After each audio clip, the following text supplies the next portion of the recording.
Eh bien, bonjour messieurs, on retrouve une nouvelle fois le Rotary avec Philippe, Gérard, Didier et André. Un sans faute. Je ne me suis pas trompé une seule fois de prénom. On va parler d'événementiel, mais je voulais revenir sur un phénomène qui est maintenu depuis de nombreuses années par le Rotary, c'est le don de sang.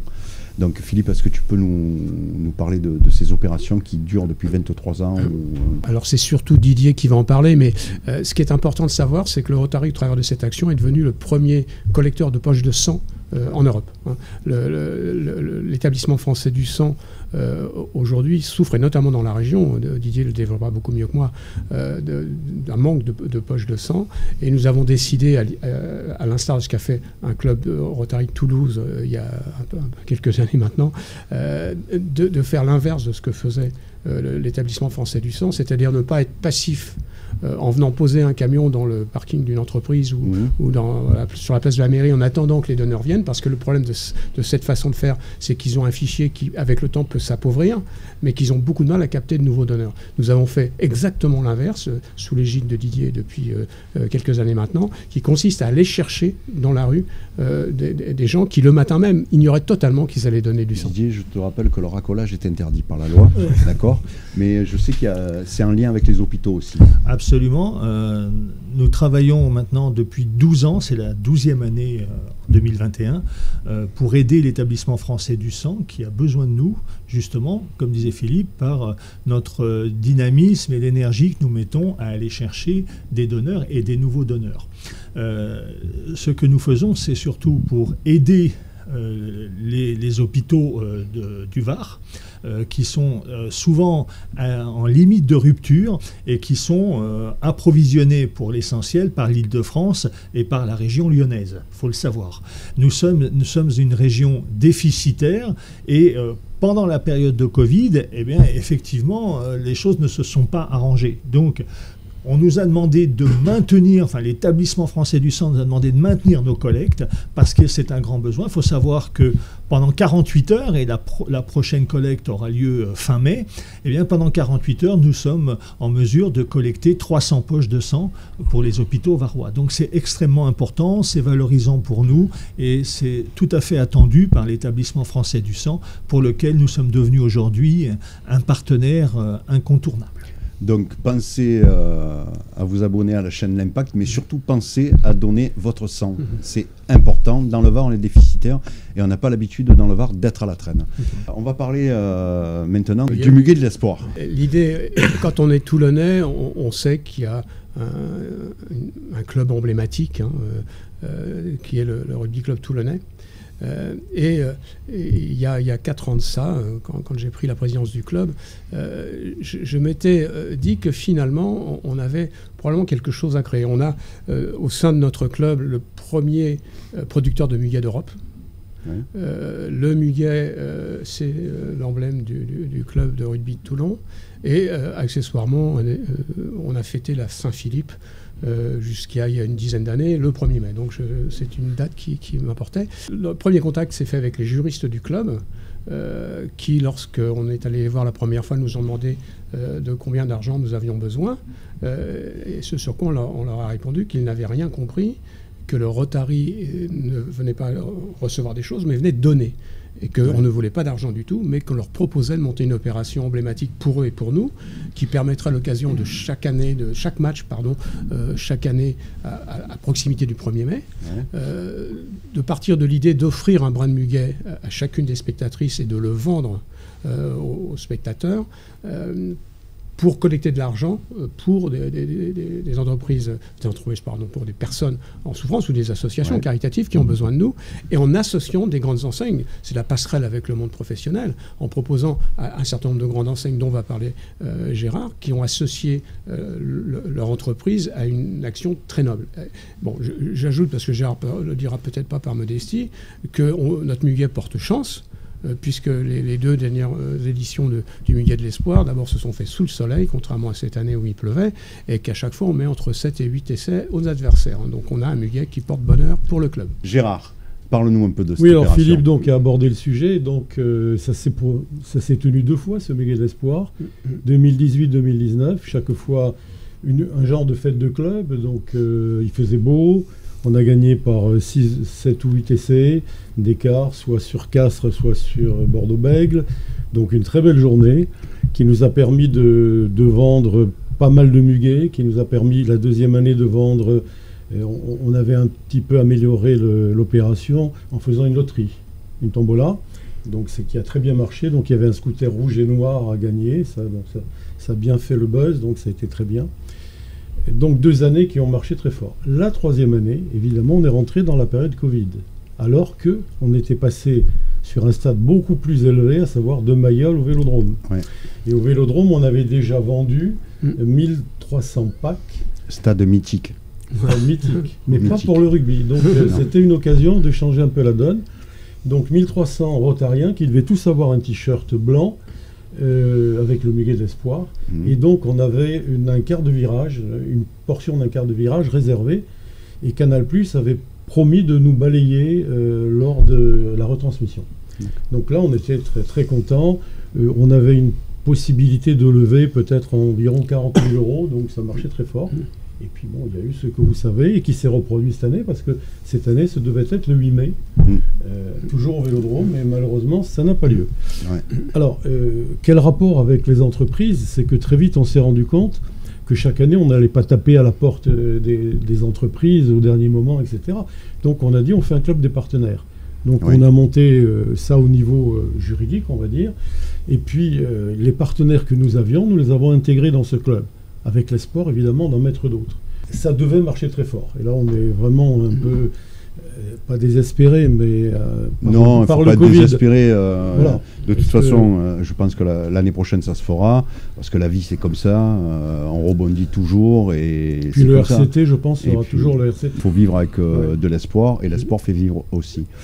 On va venir à une opération qui tient justement à cœur à André, qui aura lieu le 13 juin, donc qui est une opération, une journée karting. Donc elle aura lieu un dimanche.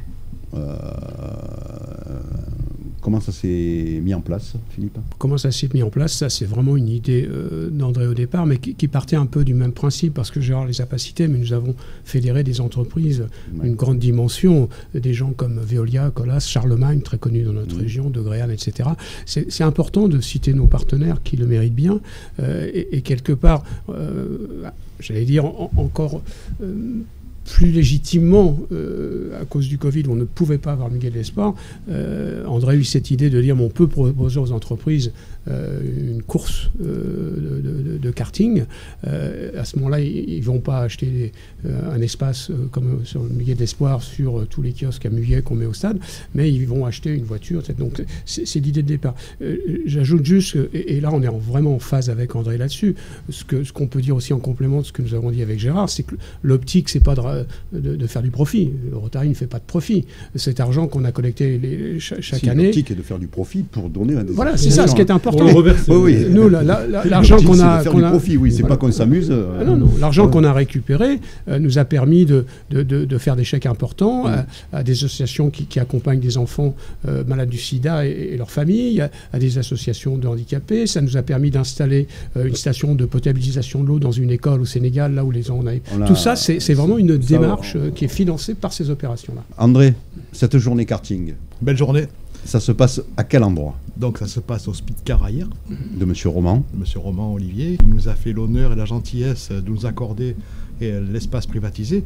Bien sûr, on va en payer une partie de l'opération, mais je vais dire quelque part par rapport au prix pratiqué par le Speedcar et ce que nous, on a revendu les véhicules, les cartes, donc on a une marge. Voilà. Donc on a combien d'entreprises aujourd'hui qui vont être présentes? Aujourd'hui, on est à 24 entreprises qui ont pris donc des kartings. Alors il y en a qui en ont pris 2, il y en a qui en ont pris 1, il y en a qui en ont pris plusieurs. Mais bon, dans les médias, on a 24 entreprises qui vont faire une course. Reste aujourd'hui 6 cartes qu'on a un mois donc, pour arriver donc, à placer. Donc il n'y aura pas de souci. Cette course aura lieu donc dimanche 13 juin 2021, donc à partir de 9h au Speedcar, avec l'accueil café. Après, il y a la mise en main, les essais, la course, etc. et avec apéritif déjeunatoire, déjeunatoire, j'allais dire dînatoire. Et ce qu'il faut, bon, il y a aussi donc l'apéritif qui va être vendu donc pour les adultes 30 € et 10 € pour les enfants. Nous avons donc une aire de jeu pour enfants privatisée. Je rappelle que l'apéritif pour enfants est à 10 € parce qu'il n'y a pas d'alcool. Voilà. Qu'on soit bien clair. Donc on a une aire de jeu privatisée entièrement pour les enfants, des invités et donc des compétiteurs qui vont venir, qui va être donc assurée avec une garde nounou par la société APGS, qui est une société qui nous a prêté donc 2 dames nounous qui sont agréées pour garder les enfants. Nous allons avoir donc une exposition de camions de collection de la société Bonifay, oui, qui va permettre aussi avec un photomaton fait par Monsieur Selfie, donc, qui nous a donc mis aussi gracieusement ce système pour qu'on puisse se prendre en photo devant ces véhicules. Donc ça fera une petite animation. Et on a le GMI qui va mettre des véhicules dans l'exposition de chez Peugeot. Et qui, ce jour-là, est en porte ouverte, donc ne pourra pas participer, mais qui a quand même gardé ces 3 cartes en financement. Je remercie Adam, si tu me regardes. Je te remercie pour le financement des 3 cartes, qui fera plaisir à certaines personnes qui n'ont pas les moyens de faire du karting. Merci Adam. Donc, merci Eric.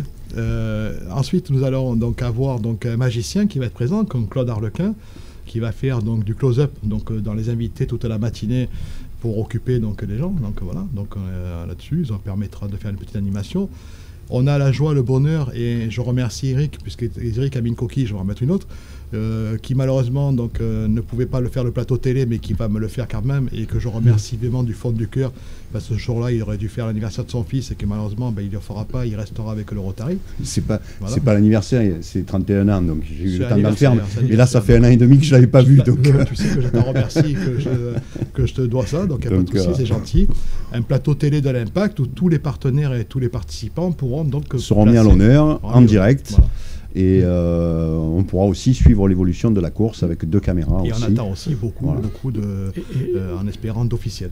Ce qui est important de dire, c'est que toute cette journée qui est organisée par le Rotary Club de Toulon, est important de dire que le but de cette journée, c'est une récolte donc d'environ 10 000 € de bénéfices, et on va remettre 5 000 € à condition que tout fonctionne, mais c'est le but, c'est ça, les 5 000 € à un fauteuil à la mer, qui est une association de Gien qui aide à faire donc occuper les handicapés, leur faire du bateau, du jet ski, de la bouée, avec tout un service autour qui permet d'assister ces personnes handicapées, en sachant que toute personne handicapée peut y aller gratuitement. Voilà.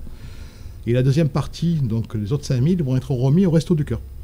Voilà, les Restos du Cœur qui malheureusement donc, ont besoin. Il y a eu 45% de plus de bénéficiaires depuis le Covid. Et aujourd'hui, ils ont besoin de fonds pour pouvoir acheter de la marchandise et pour pouvoir aider les gens qui malheureusement donc aujourd'hui sont vraiment donc ont touché le fond. Voilà. Donc prêt pour le 13 juin Didier? Absolument, mais moi je suis pas prévu, pas de pilotage. Tu n'as pas un gabarit à... Non, je rentre pas dans le kart. Et toi Gérard? Non plus. Non plus parce que quand je vais très vite maintenant en voiture, ça se trouble un peu, donc je fais... Tu sais qu'il ne faut pas aller très vite quand tu as bu. Non, je parle pas de ça. Gérard, donc surtout... Je ne pourrai pas, mais je serai là, bien sûr. Sans problème. Eh bien écoutez, messieurs, je vous remercie. Merci à toi. Merci Philippe. Merci Gérard. Merci Didier. Merci André. Merci.